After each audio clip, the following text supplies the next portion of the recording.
Teman-teman, hari ini kita sudah belajar apa, Kay? Belajar tentang sejarah, kerajaan, dan Kesultanan Buton. Betul. Lalu kita belajar tentang ciri-ciri kalimat baku. Terus belajar apa lagi ya? Oh iya, kita belajar bagaimana menghitung ukuran ruang atau bangunan sebenarnya. Setelah kita mengetahui skala bangunan tersebut pada gambar. Kalau aku sih seneng belajar hari ini. Tugasku semua selesai. Kalau kalian gimana? Seneng juga atau masih Bingung? Atau malah sedih? Kalau teman-teman bingung dan sedih nggak apa-apa. Kita masih bisa berlatih lagi. When there's no more hope is left in me, I can see what comes my way, and I'm always no more hope is left in me, I can see what comes my way.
Halo, selamat pagi teman-teman kelas 5 di seluruh Nusantara. Senang sekali Kak Evan pagi ini ketemu dengan kalian. Aduh, tunggu sebentar ya, Kak Evan atur nafas dulu.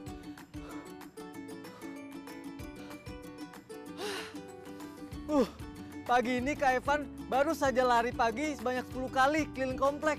Untung saja Kak Evan sudah sarapan. Teman-teman sudah sarapan belum? Semoga sudah ya.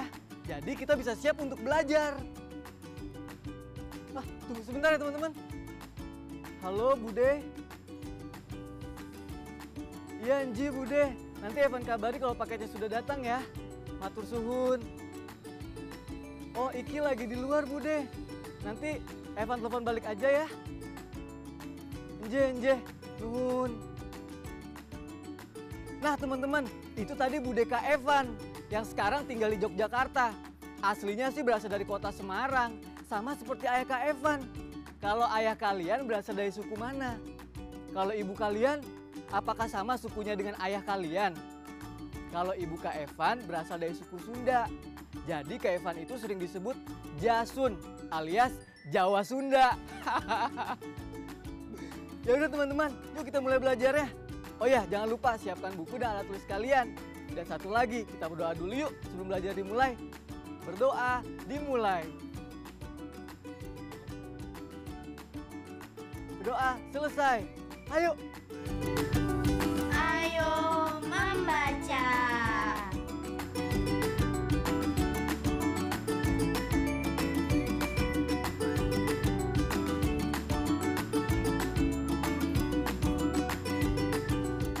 Peta. Peta apa nih? Teman-teman, ada yang tahu nggak ini peta daerah mana? Sulawesi. Berarti ini peta pulau. Kak, itu petaku. Oh, Untung saja ketemu. emang peta apa sih? Ini peta Kepulauan Buton, Kak. Aku ada tugas suruh bikin infografis tentang Kepulauan Buton. Oh, kirain. Kak, biasa. Iya tahu. Tapi Kak Evan mandi dulu ya, baru bantuin ngerjain tugas kamu. Yeay, makasih ya, Kak. Jadi kita mulai dari sejarahnya dulu, Kak. Iya dong, kita mulai dari sejarahnya dulu. Tadi Kak Evan sempat cek internet. Ternyata pemerintahan tradisional di Buton terbagi menjadi 2 fase. 2 fase. 2 fase gimana maksudnya, Kak? Fase yang pertama, bentuk pemerintahannya berbentuk kerajaan. Fase kedua, bentuk pemerintahannya berubah menjadi kesultanan. Sebentar, kakak browsing dulu ya.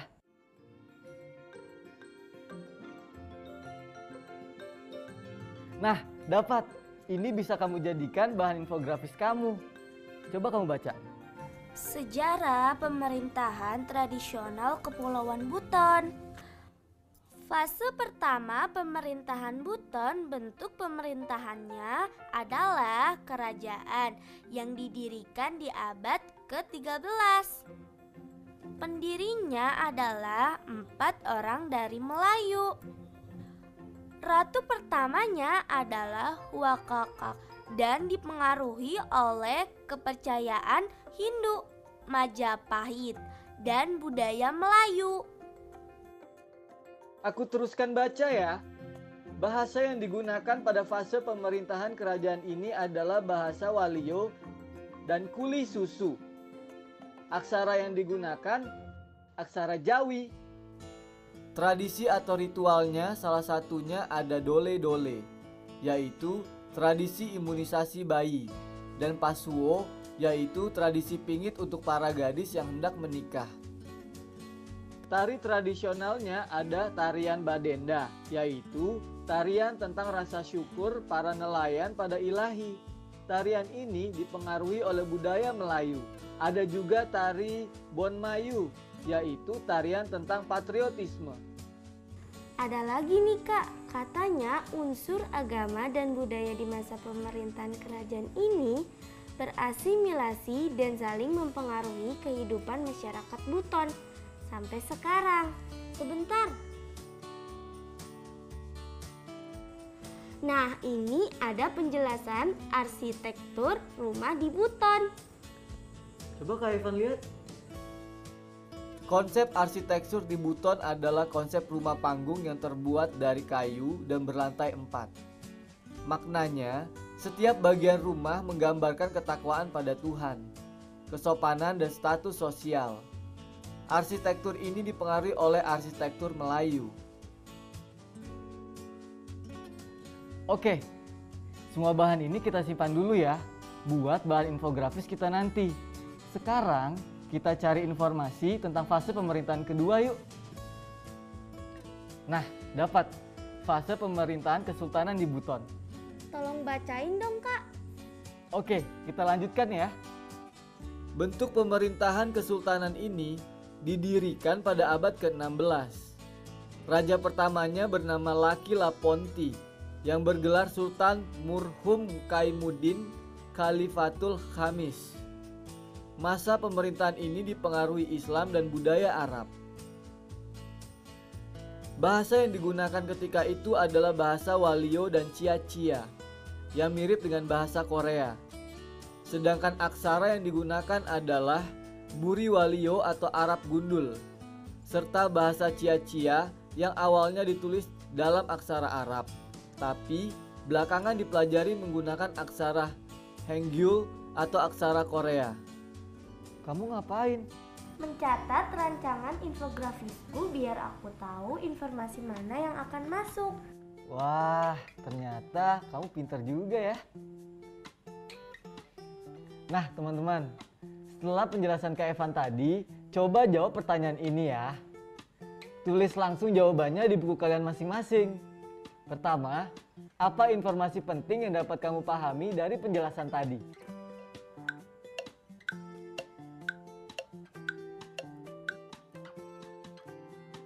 Kedua, apa saja yang mempengaruhi perkembangan Kepulauan Buton tempo dulu, sesuai dengan penjelasan tadi?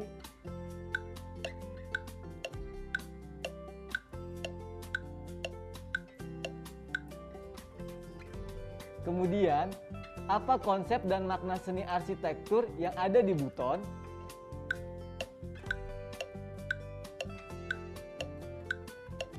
Tunggu, Kak, aku belum selesai mencatat. Nih, laptop Kak Evan kamu pakai aja.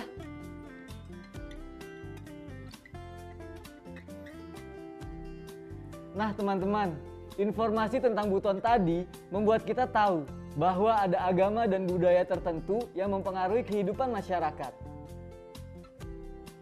Sekarang, saatnya kita tuliskan tentang perayaan atau ritual yang biasa dilakukan keluarga atau masyarakat di lingkungan rumah kalian. Begini contohnya. Ayo menulis. Nah, kalian bisa menulisnya seperti ini. Kalau kalian adalah keluarga suku Batak atau Minang yang tinggal di Sumatera, pasti kebiasaan dan ritual kalian berbeda. Kalian bisa menuliskannya nanti setelah tayangan belajar kita. Selamat menulis teman-teman. Jangan lupa untuk menggunakan kalimat baku ya. Kata baruku. Kalian masih ingat kan perbedaan antara kalimat baku dan kalimat tidak baku? Sekarang Kak Evan mau jelaskan lagi ciri-ciri kalimat baku. Catat di buku kalian ya. Ciri pertama, kalimat baku itu hemat. Artinya menggunakan kalimat yang efektif, tidak boros, dan tidak bertele-tele. Ciri yang kedua, kalimat baku itu resmi. Maksudnya menggunakan bahasa yang sesuai dengan kaedah bahasa Indonesia. Tidak menggunakan bahasa lisan, baik daerah maupun asing. Serta menggunakan imbuhan yang tepat. Ciri ketiga yaitu kalimat baku menggunakan huruf kapital yang tepat. Terutama di awal kalimat, nama tempat, nama orang, atau nama panggilan. Yang terakhir, kalimat baku menggunakan ejaan yang tepat dan tidak disingkat. Dan sering-seringlah mengecek Kamus Besar Bahasa Indonesia untuk penulisan yang tepat. Ayo berlatih.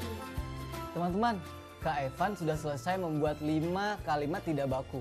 Sekarang kalian rubah kalimat tersebut menjadi kalimat baku ya. Pertama, kain tenun buton bermotif vertikal dan horizontal. Kedua, tari badenda berkisah tentang rasa syukur pada ilahi. Ketiga, rumah tradisional kerajaan Buton terbuat dari kayu dan berbentuk panggung.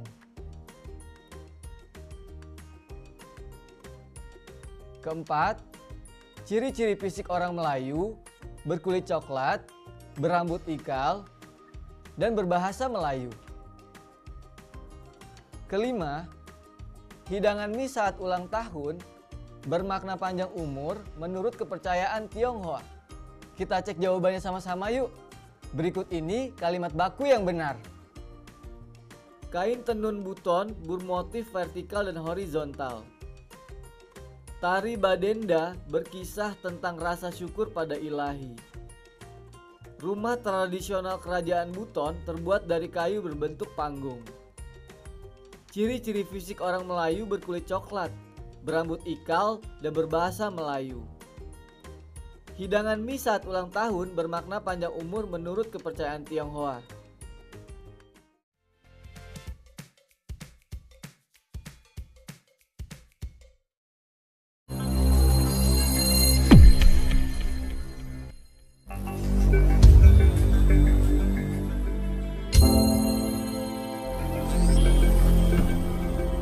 Aku kangen sekolah. Aku kangen Bapak Ibu guru. Aku rindu kawan-kawanku.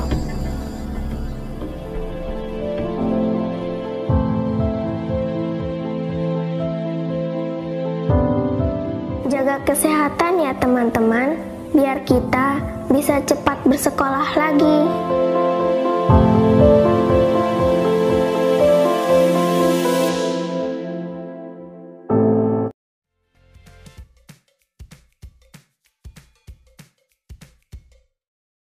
Ayo berhitung. Penduduk Kampung Mekar Indah berjumlah 800 orang dan terdiri dari berbagai suku. Persentase suku yang tinggal di Kampung Mekar Indah adalah sebagai berikut. Suku Melayu sebanyak 40%, suku Minangkabau sebanyak 30%, suku Batak sebanyak 20%, dan suku Nia sebanyak 10%. Berapa banyakkah penduduk yang berasal dari suku Melayu dan Batak? Gunakan garis bilangan berikut untuk membantu menjawab. Silakan tulis jawabannya di buku kalian masing-masing.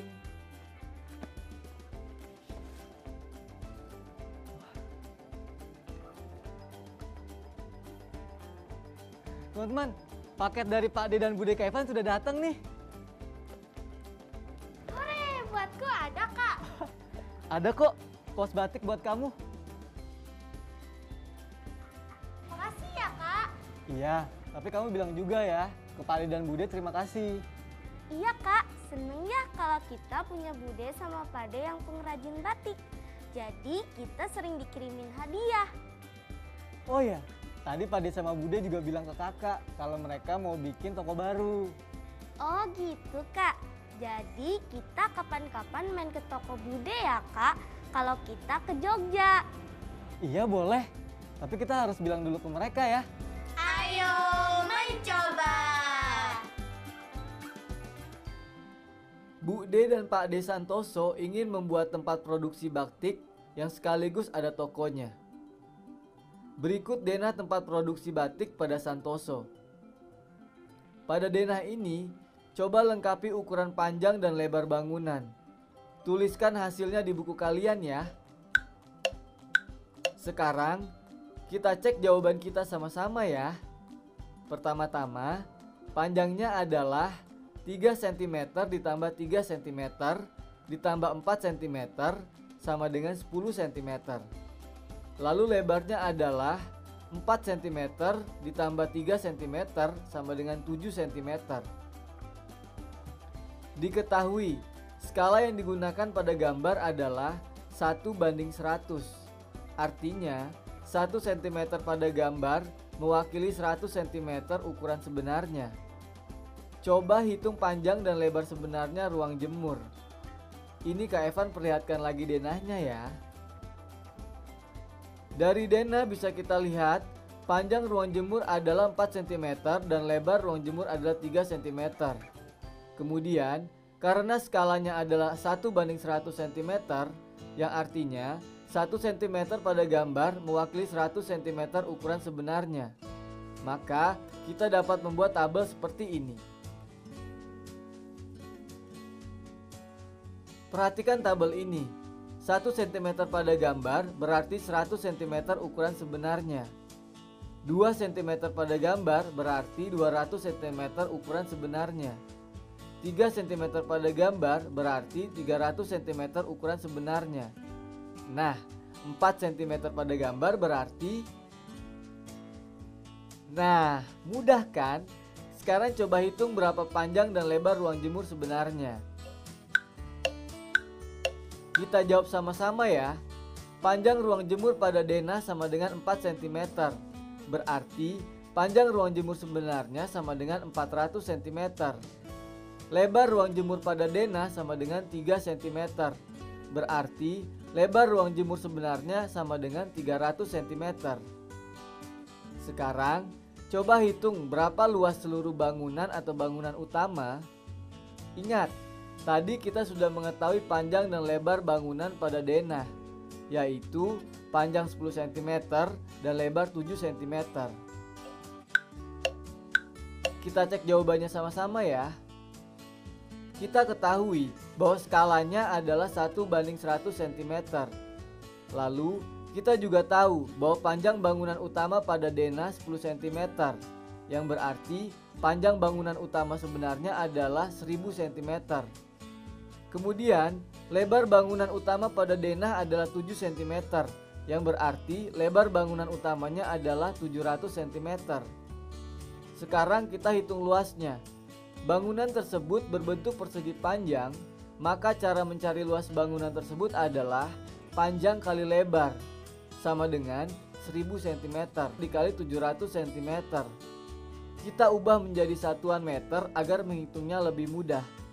Berarti sama dengan 10 meter dikali 7 meter, sama dengan 70 meter persegi. Ayo berlatih. Berikut ini merupakan denah toko batik Pak Satrio. Berdasarkan denah ini, pernyataan-pernyataan berikut benar atau salah. Panjang toko sebenarnya adalah 5 meter. Lebar toko sebenarnya adalah 3 meter. Luas toko sebenarnya adalah 16 meter persegi. Kak Evan beri satu contoh ya. Untuk soal pertama, cara menghitung panjang sebenarnya, kalian bisa mengalihkan panjang denah kali jarak sebenarnya, yaitu 8 kali 75 cm sama dengan 600 cm atau sama dengan 6 meter. Nah, berarti jawaban soal kira-kira benar atau salah teman-teman? Ya, salah. Kalian bisa melanjutkan soal berikut di rumah ya dengan cara seperti soal A. Silakan dicatat di buku kalian masing-masing ya teman-teman. Kalian bisa menghitungnya nanti setelah tayangan ini. Jangan lupa untuk bertanya pada guru atau wali kalian jika masih ada yang bingung. Selamat berlatih di rumah. Proyek kreatif minggu ini.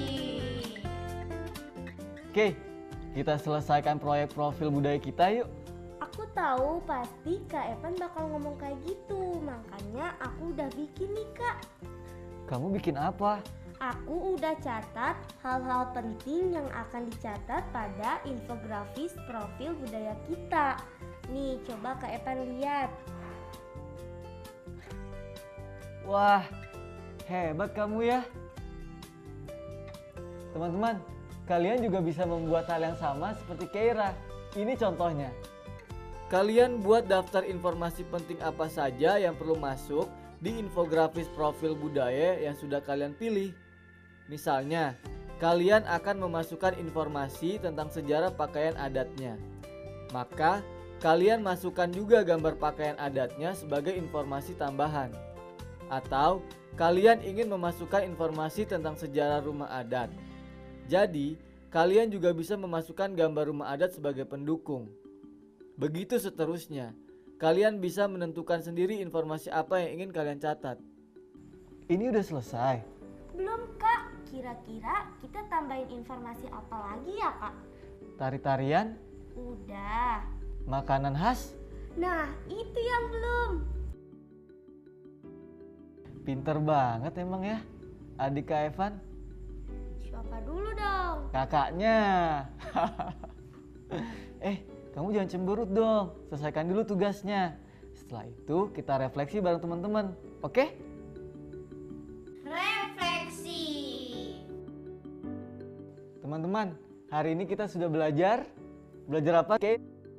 Belajar tentang sejarah, kerajaan, dan kesultanan Buton. Betul. Lalu kita belajar tentang ciri-ciri kalimat baku.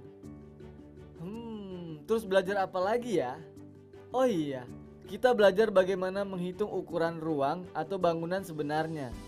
Setelah kita mengetahui skala bangunan tersebut pada gambar. Kalau aku sih seneng belajar hari ini. Tugasku semua selesai. Kalau kalian gimana?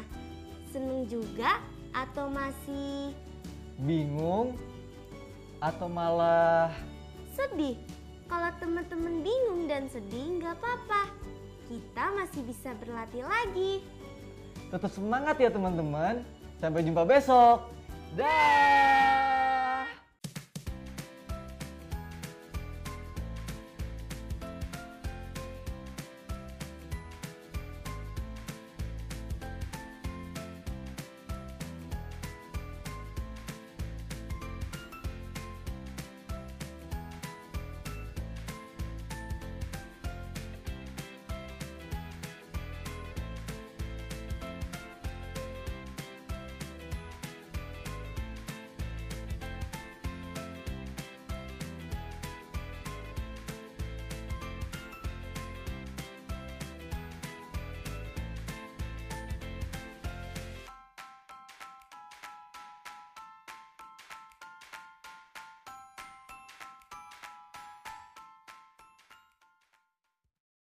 Sekarang tetap belajar dari rumah ya teman-teman. Jaga jarak, rajin cuci tangan, dan pakai masker agar kita mencegah penyebaran COVID-19. Sampai jumpa!